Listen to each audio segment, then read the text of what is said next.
Wana wa Israeli wakati wanatoka Misri kwenda nchi ya ahadi, jangwani kule, wakati wamevuka bahari wameingia jangwani, si walizaliana hapa?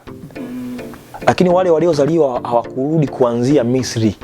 Walizaliwa wakaanzia pale kwenda Kanaani. Wazee wao walikufa, walifia jangwani, lakini wao walifika Kanaani. Ndicho ambacho kinatokea kwamba leo hii mtu ambaye bado Mungu anamuinua, huyo mtu ana nafasi ya kwenda zaidi ambapo mimi nimefika. Hawatakiwi mtu kuanzia mimi ndio kuanzia chini kule, kwenye mateso kule, kwamba naambia unajua utaka huduma lazima mateso. Simenelewa. Kwa sababu wale watoto waliozaliwa jangwani hawakuanzia Misri, walianzia pale jangwani kwenda Kanaani. Kwa maana yake wale ambao mimi ambako niko leo ndo mtu anaweza kaanzia. Ukishajiwekea hiyo kama nataka niwe kama mtu fulani, maana yake umejiwekea mpaka.